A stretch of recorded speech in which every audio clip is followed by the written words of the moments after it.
Hey everybody, we are back.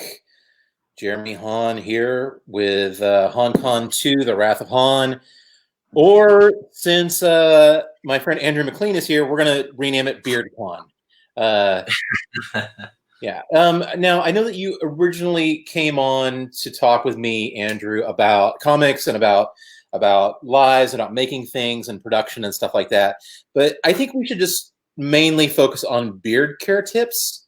Would that be all right with you if we just skipped over to that? Sure, I don't have a whole lot to add, but Well, that's the joy of it, really. What it is I have a face and I don't put anything really sharp against it very much, and then this shit happens. So yeah, yep, so similar with you, right? pretty much that's how it started. Anyways, it was slowly but surely more and more neglect, and eventually I was like, you know what, fuck it, just let it ride. Right, right. No, that's perfect. So what we're gonna do, anybody that's already popped on to watch, you can absolutely post comments here. Let me see. I actually have to edit the privacy every time, which is a little bit weird. So now it's fully public. Everybody should be able to comment as they'd like. If anybody has a question, feel free to ask. If we can get to it, we will absolutely try to. But I have so many things I want to talk to Andrew about, so we'll do what we can. Yeah. So how you doing, man? How are things?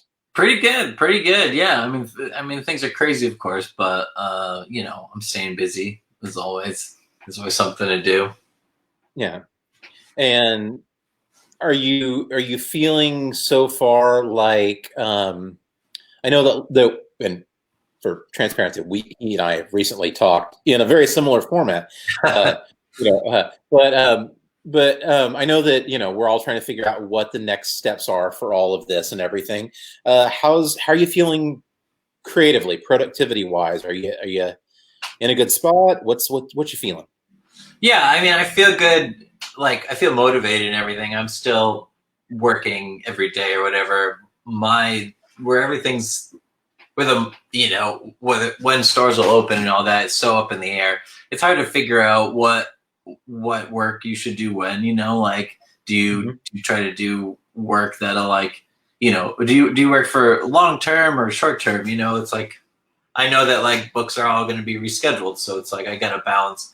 You know, do I focus on making money, like, in our store or something, or do I, like, work on the book? So it's pretty bizarre, but mostly I can keep my, like, creative flow going. All right, that hasn't been too much of an issue, luckily. I mean, there's a few days where I just, like, called it early. I was like, fuck it, I'm too many pieces of bad news in one day or whatever. I was like, hang up the pencil, forget Right, it, just take out right, and drink yeah. some. Yeah. You pour a whiskey, you eat some really bad food, and you lay on a couch Yeah, somewhere. all That's one of right, the best. I'm just Yeah, binge watch the rest of the day. right. I think that that's actually maybe what we really truly need right now. It's while some of that feels unhealthy, I feel like that it maybe is exactly the kind of healthy that we need. I'm really I'm blown away and so impressed by anyone that right now can just stick with it and it hasn't really affected their schedule or their creative flow. Personally, it's affected my creative flow. There's no way around it. Um, I, I I love making comics, just like you do. We I think we make these things because we have to, but I think that in the best of times, making things on a regular basis isn't super easy. And then I think when you add Yeah. world stress to it really, um, it changes things a little bit. I was recently sitting there, and I kind of broke through a barrier that I had. I guess this is over a week ago now, but I realized I'd only written about 2 pages a day, and suddenly it went from 2 pages a day to back to the 5 pages a day, 4 or 5 pages a day that I needed. And I was like, I'm back. Yes, it's perfect. And then the next day I wrote 2 pages again. So I don't know that there's any way to calculate what we can do or how it's going to work. But, you know, we just have to try our best. Yeah, I know. Like for both Aaron and I, emotionally, it's been kind of a roller coaster. You know what I mean? It's like it's almost like manic. There's times where it's like really tough or whatever, and other times where you're like, I shouldn't be this happy. You know? So it's just like, or like one day you're just like, oh, I feel great, everything's fine. Like I'm not worried about a thing, and then the next day you're like, everything's on fire. You know? Right. Yeah, it It's usually has to do with whatever emails I get that day. yeah. Yeah, you know, I think that's been the interesting thing. I think that like, I'm somebody that has been trying to adjust anyway. For so long, I was the guy that sat at the art table for 8, 10, 12, 14 hours a day. And then with this, I've really shifted. Sorry, before this, I had shifted, and I was writing more. I was almost writing as much as I was drawing. So I was having to spend 4 hours a day writing, and then another 14 hours a day. No, not quite that bad, but you know, I was having to still spend the time at the table. Right.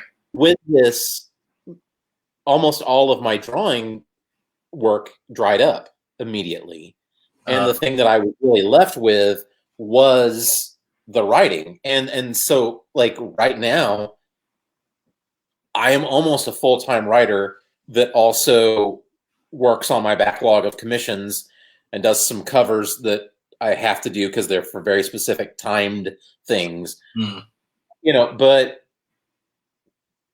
being the guy that's so used to the hard 8 hours at the table every 7 days a week, this has been an adjustment. You know, like some days I'll be like, yeah, I can go ahead and do a puzzle today or play video games or go for all the walks I want to do, or I can just day drink, whatever I want to do. But then most other days I'm still feeling like I should be sitting in this room drawing for that 8 hours. Yeah. Pretty brutal. Yeah, it's tough. I know at some point, I guess once I realized that, like, oh, you know, our lives in general are going to be changed for a second. I think I might have even read something, and I realized I think at least for a little while, I'm just going to have to, or both Aaron and I are just going to have to cut ourselves a little bit of slack. Like, I'm just not going to get as much work done for a little bit. I'm trying to get. I mean, now that we're a handful of weeks in, you know, and things are kind of the same. So I'm trying to be like, all right, I can't just like. I need to, at some point, I need to increase productivity back towards normal. But yeah, right. It's crazy. It's crazy. You can't necessarily expect to do the same things you usually do. One of the things that I was wanting to talk about with you a little bit is, you know, predominantly over the past 5 years at least or so, both of us mostly have worked in create-our-own books, writing and drawing our own things, making stuff that was for us exactly our way. Mm-hmm. You know, how do you feel? Because I look at people that are working for Big Two books and stuff like that their job is changing lately, and I think that hits in a completely different way than it does for us. We still control what we do as create our own, you know, like it's still us saying, like, even knowing that it's going to be a few months before, you know, our books are rescheduled, you still control your output. It's still your book. You know what that's like. You know that when you come back, you're going to be coming back with more Headlopper. How does I mean, like, is that comforting to you? I don't know. I mean, I think like in a creator own, if you're working creator own, you know, you have to own your own successes and failures. And you have to, like, you assume the risk of the success, you know, of your book or whatever. And I don't know, it can be freeing, but it can also be like really scary too. So it's like right now, it's like no one's out there, a lot of shops are closed or whatever. Everything's on freeze, and I know that at some point, in theory, books will get rescheduled or whatever.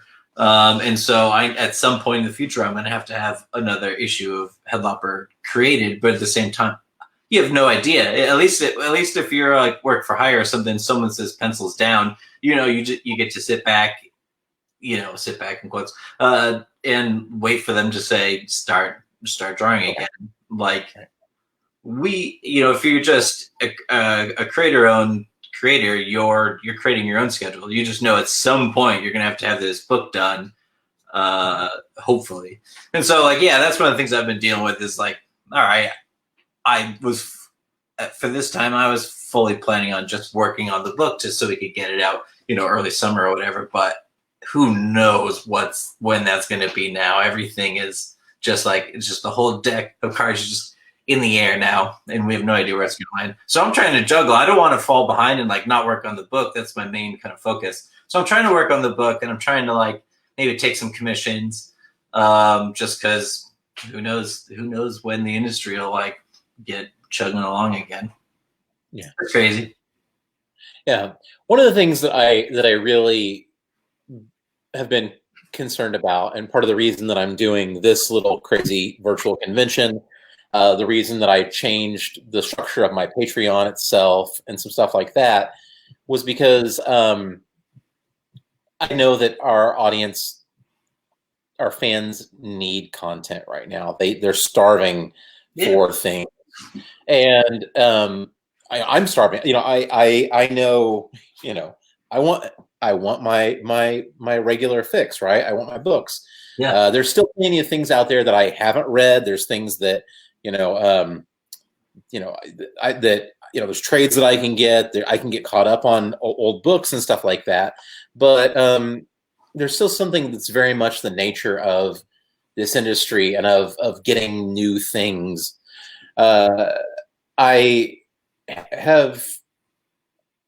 We talked a little bit, you and I, about Patreon and stuff like that. Have you given any more thought to how, if you want to do some of that? I kind of, at this point, I'm kind of feeling like I'm gonna cross my fingers that there's gonna be some version of people shopping in stores, right, in the nearest future. But it's definitely on my radar. I like the idea of it. I think it could be a lot of fun. I've been daydreaming of different possibilities for something that would really maybe utilize the format of Patreon, creatively, right, or something. I don't know, but it's definitely thrown a wrench in the plan. So it's almost like I like the idea and I could see its potential, but I don't want to have to do it. I want it to be a fun thing, but I don't know. I'm open to it because, like I said, I'm alternating between one thing and another right now, and while simultaneously dreaming of things to pivot towards. It's already a hard industry without all this, all this totally unpredictable nonsense. I think the uncertainty has been if we just had someone say, hey, look, it's going to be, the end of June, and then we're going to begin restructuring. If we had somebody lay that out very clearly and said, by end of July, we'll have distribution back up and running. By, August or September, we'll have, books maybe back in stores, kind of things. We could, I know that that we're hoping for that, but I think that if we had that clarity of somebody saying, this is how it's going to be, then we could decide for ourselves, do I want to take a week off? Do I want to do this? Do I want to do that? Do I need to push through? It's constantly, I feel like the goalpost is being moved back and forth. Totally. And I'm worried for stores not being able to get back up on their feet, and I'm worried for creators that won't be able to get back up on their feet It's, for some people, I think it could be a blessing in disguise if you've ut this, this passion project you've had in your mind for a while, and you're emotionally in a place where you can kind of like, put effort into a project. You could get this brand new thing off the ground, and that could be a silver lining. But that's not for everybody. Other people might have something going, and they might not be able to get started again. It's that's crazy. It's crazy. Yeah. So let's talk about something fun for a minute. I want to talk about like a plague or like mass graves or something. Yeah, let's. I would like to talk a little bit about Headlopper because it has consistently been one of my favorite things coming out for years now. We met years ago. Was it right as you were doing your initial Kickstarter for Headlopper? I would say so. I think I was still self-publishing it, so it was either the very first issue that we did, we self-published just a handful. I think maybe 100.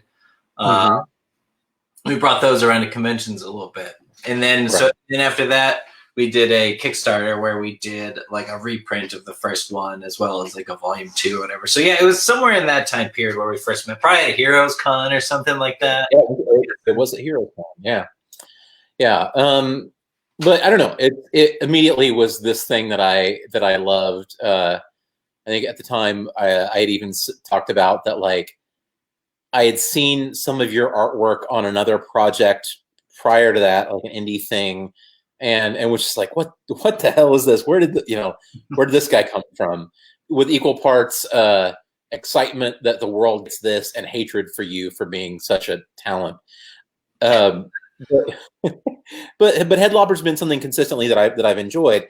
You had a very specific idea for the way you wanted to approach this series. I think even there were a couple of times where I asked you, I was like, are you sure you're going to do the quarterly thing? These big issues this way. And you were so clear. And you said, I'm going to do it this way and it's going to work or it's not going to work. But it has. What gave you that clarity of vision for this project? Well, it was a couple things. It was the process that Aaron and I went through together in making the self-published versions, and we found two things that worked out together, at least so far, and that was that I really like to do a longer comic, a longer single issue, 48 pages or so, and that if you did that, the actual like cost to produce it is not that much more. So it's actually like, it would be like, for example, we did like a 20 some odd page Headlopper, and I want to say it was pretty expensive to print. I want to say it was like $4 a piece or something. And then when we did the larger version of 48 pages, like the second, what we called the time second issue, it was something like $4 and change, $4.30 an issue or $4.60, and it was more than twice as big. So we felt like, even if we did this strange idea of a quarterly comic that's really long, you're not spending a lot more money to actually like pull it off, like in terms of just creating the product. So we've even felt like, all right, if having a weird release schedule quarterly and in a higher price point, $6, because you got like a 50, 60 page issue every 3 months, if that turned people off or was just too strange for them, we're like, well, the project overall might float just because you're not spending as much to put out as that much content or whatever. And I don't know. I mean, that said, to this day, our kind of bread and butter or whatever is really like the trades, and I'm sure it's kind of similar for you. But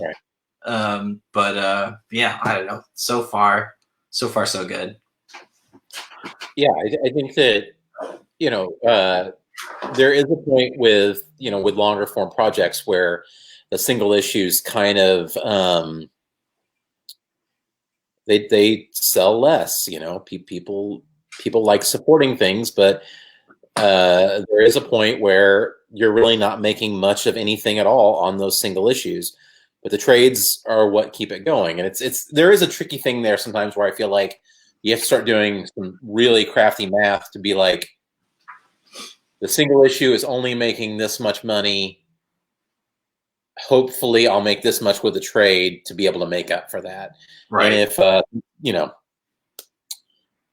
God forbid things go wrong, I guess, but That said, at the same time, I do, I think it's really great overall to still have the single issues. I think it creates, some people really prefer reading that format, which is really cool. Mm-hmm. And also, then you're coming out all that much more often on the shelf, and it reminds people and gets people excited for when the trade comes out. They get, every time they see another cover, as long as the math adds up, it's still pretty cool. I'm glad. Yeah. I sometimes wonder if we're going to move more and more towards this kind of like graphic novel format. That's more exactly. But yeah, no, and I think that's been the conversation more and more. I think this time, I guess letting people know a little bit. So we had dinner. All of us had dinner a couple times at C2E2, but a little over a month ago, and before even all of this with the pandemic happened, before we knew exactly the magnitude of what we were looking at, we were having a lot of conversations about the direction of this industry and the way that it has been changing and what it's building to, and kind of what we needed to look ahead to. And I think that the conversation over what comics is going to look like is even more important right now. But it was something that we were even thinking about, a month ago, and we had been for a while. I don't know that we're going to continue to have single issues on everything. I would love if we could. I love single issues. I love, I love the idea that we can have, single issues, each with a crazy cover, and control the format like that. You can pace it out and break it up, and you can do chapters. Oh yeah, like when you think about it, like writing for a series of issues is different than writing a graphic novel. Mm-hmm. Mm-hmm.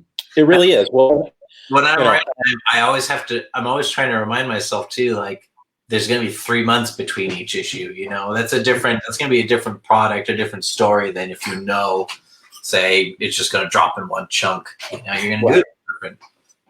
Yeah. Well, I think the pacing is like there's really, you handle the pacing differently. You handle the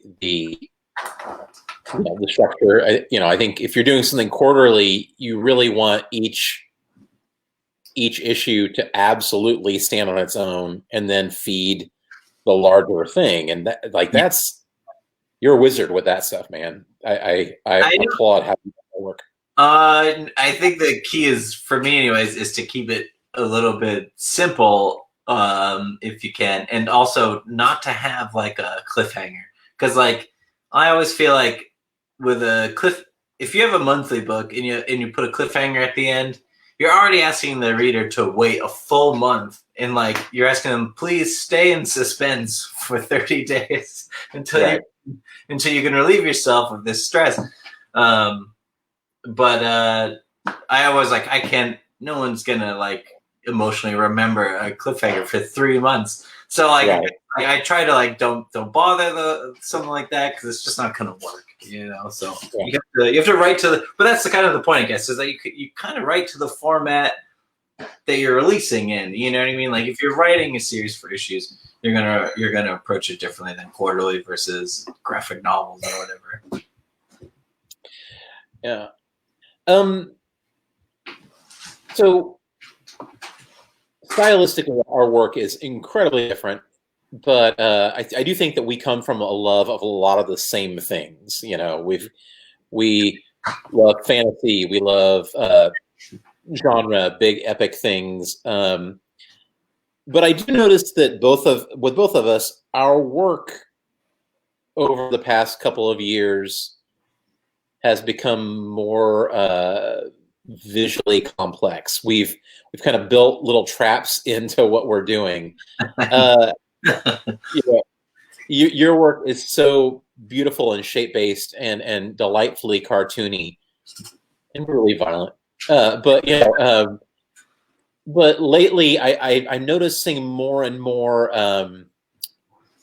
And I know that we've talked about this before, the two of us, but for other people, I like this. I noticed that you're doing like more and more lines in your stuff to create shadows and various textures and stuff like that. Where did that come from for you? It came from two things really. Getting really into like Mobius's work, and I fell deeply in love with Miyazaki's Nausicaa manga. Yeah. The movie is fantastic, but the manga is sprawling and like it's black and white, and the lighting in it is just beautifully rendered. It's very soft. It's one of my favorite things I've ever read. So falling in love with those two artists who are just really good at lighting and storytelling together really inspired me. And then also just the fact that I felt like I largely left, you know, with the exception of like really stark shadows or whatever, subtle lighting I was leaving up to colors.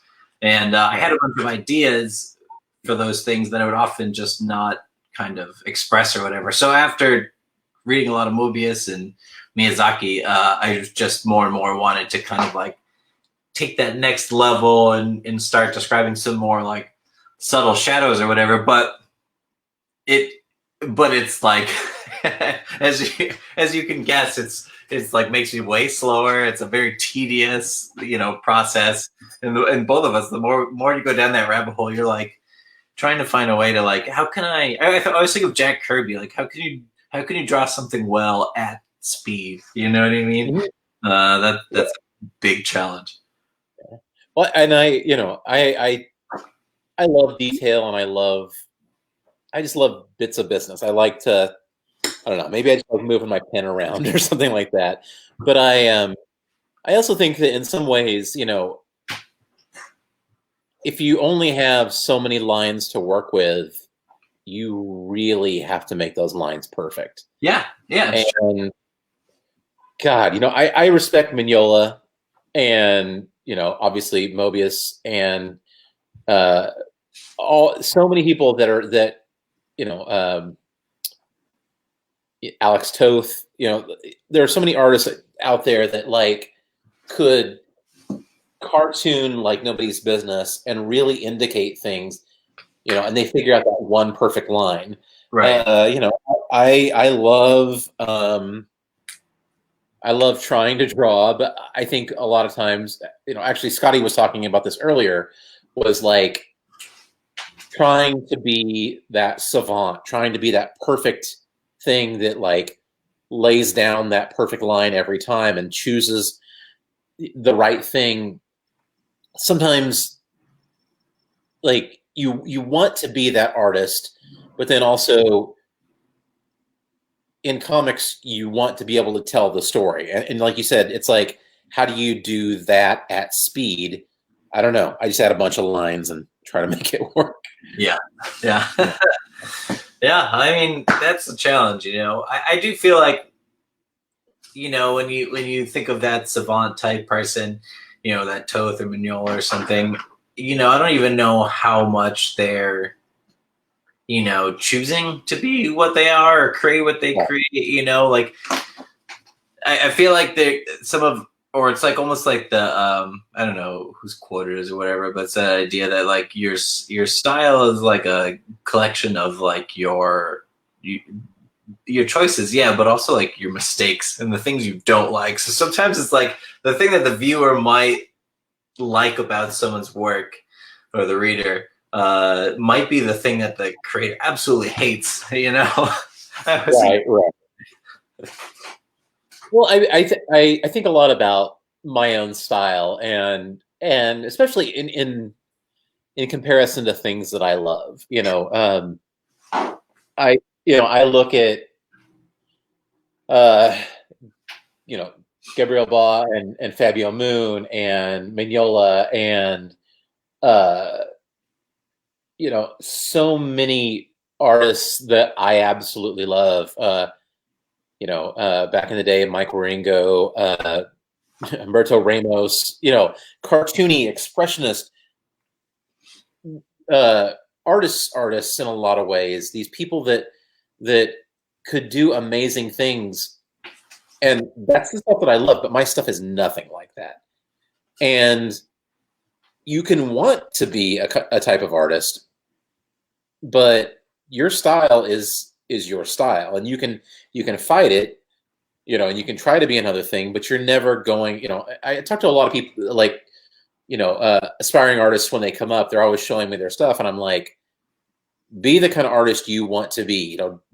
You'll never, if you're trying to be Olivier Coipel, you're never going to be him.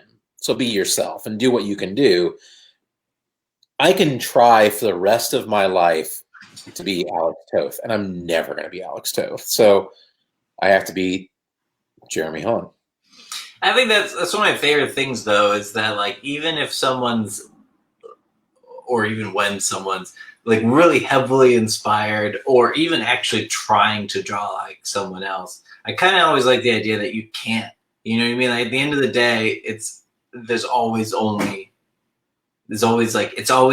everything's always coming from a unique source. Like you really can't draw exactly like anybody else. I always find that kind of liberating in a way that like no matter what you want to do, that's just it. It's just like that person's hand looks like this. Right. Well, yeah. I remember Mignola talking about when he went to Disney when they were doing Atlantis, and they had like these massive style guides up on walls saying like, this is kind of how we're approaching hands, and this is how we're approaching this, and like this is Mike draws a mouth this way, like this is why, and he said in an interview at one point he was just like, I didn't know that that's why I did that or how I did that. He's just like, I just did it, and it actually was a little foreign to him, this idea that and I know that people do. I've seen people do it, like sitting there going like, well, this guy draws ears that look like this. This guy draws faces that, every eye, you can look at a John Romita Jr. eye and a, Humberto Ramos eye and a Stuart Immonen eye. And structurally, some things might be similar in each of those, but they're vastly different. And you can always tell. And we all have different ways and reasons that we do what we do. So it's kind of interesting.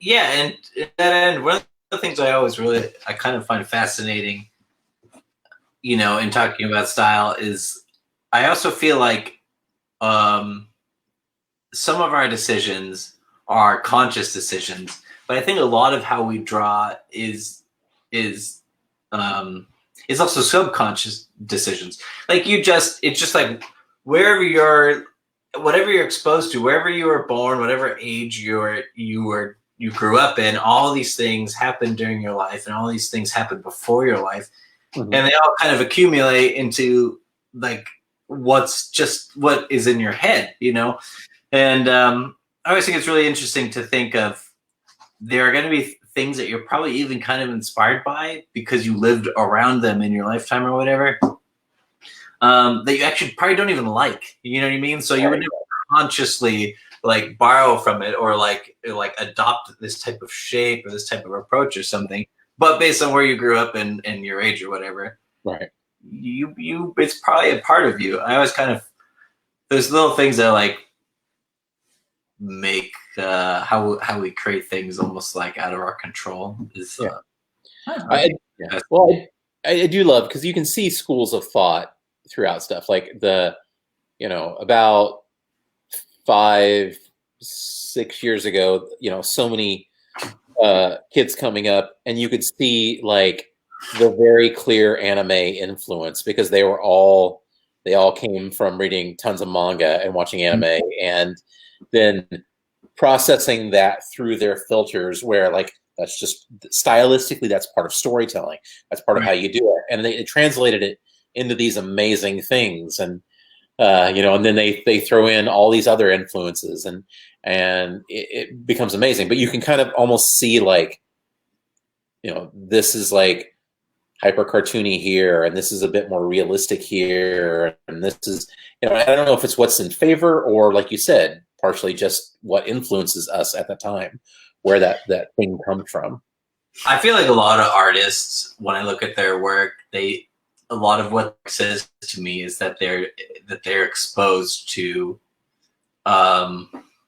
maybe even like a wider range of things that we were probably exposed to when we were kids. The internet didn't exist when we were kids, but like, so we were going to see much more kind of American created and focused, products and, like properties or whatnot. But like with kids who are kind of younger than us and like were exposed to the internet sooner, they're going to be exposed to much more kind of international approaches to comics and artwork than we were growing up, Yeah. And I feel like it's, I don't know. It's curious to see what'll happen in the next, say, 10 years, like, style wise. Well, especially now that we have access, even beyond the internet, like having access to everything all the time. My 10-year-old was watching a cartoon series, and it was, I don't even remember where it was from, but it was really, really strange, like the art style and the atmosphere. And I was like, it took me a minute to realize that like it was developed in Finland or wherever it was from. But then I was like, okay, well that makes sense. That's interesting. He's constantly watching something, and I'm like, oh, he's watching a Japanese cartoon series over here. He's watching a Brazilian cartoon series over here, and all of those things are kind of melding in his head. Yeah. I hope he keeps drawing as he gets older, because I'm sure that those influences are going to make it fantastic. I hope he does too. Yeah. He's a weird kid. but well, before we wrap up,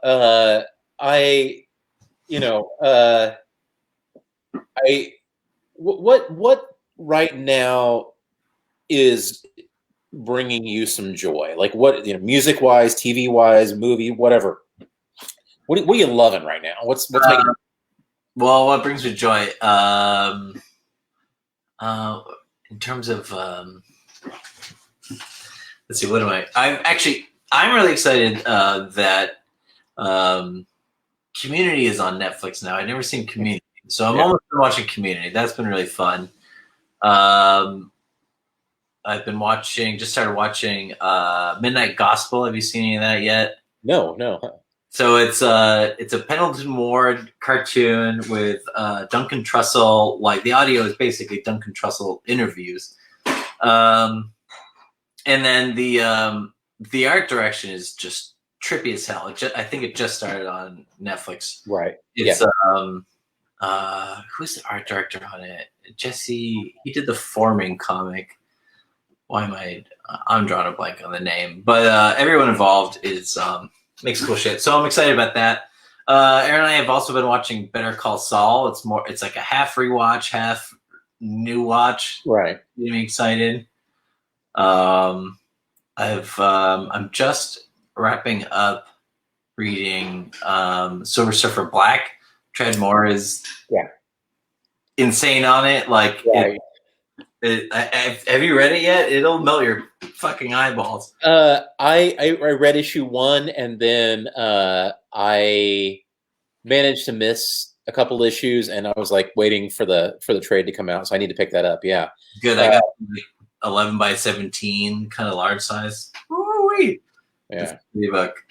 Apart from that, I just love hanging out with my dog, and Aaron and I have been we've watched Better Call Saul. We've been playing Zelda Breath of the Wild together. Like we play every minute together, and it's a long game. So we've been working through that. That's been a ton of fun. What do you guys up to over there at HAUNCON2? Well, we've been playing Family D&D. That's been kind of fantastic. Morgan too. Yeah. We the four of us play.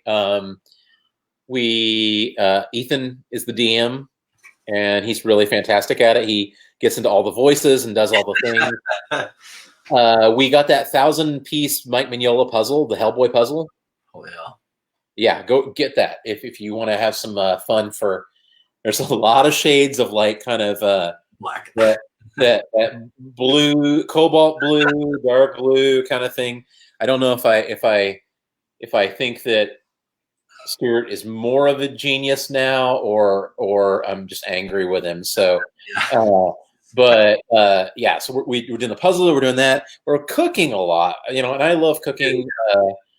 People are probably sick of hearing me talk about sourdough bread, but I'm making sourdough bread a lot right now. And I've really found that just really diving deep into drinking has been. We've been doing a lot of drinking, a lot of eating. Well, yeah, I was joking earlier that we've been doing a lot of baking, which means basically a lot of eating. Really, it's like I want cookies, therefore we should make some. Right. Yeah. Tons of cooking, tons of eating. What we're really doing right now is we're moving into a thing where we're all becoming Fat Thor. Fat Thor, yeah.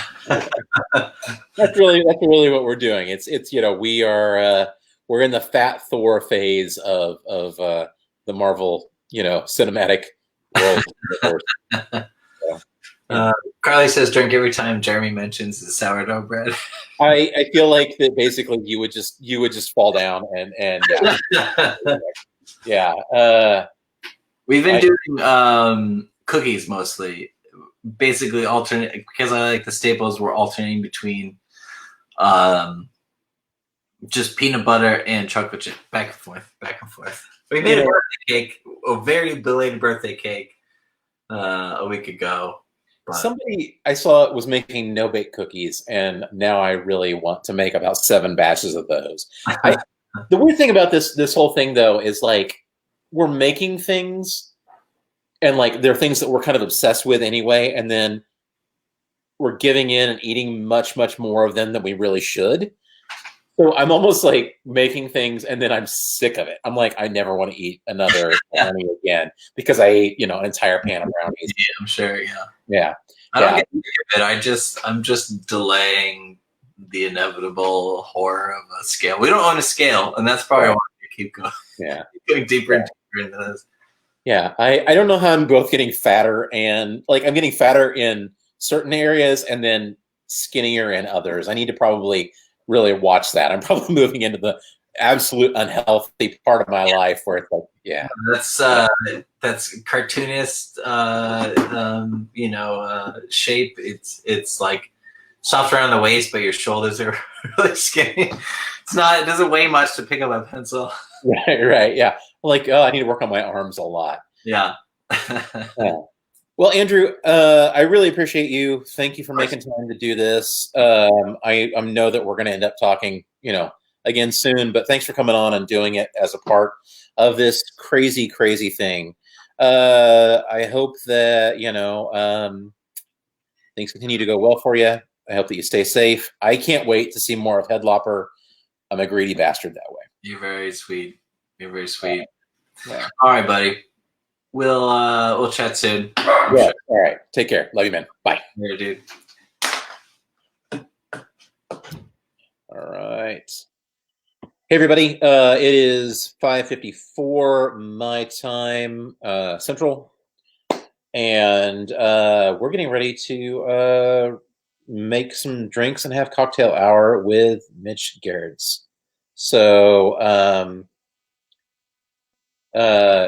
Carly just pointed out that Fat Thor was still worthy.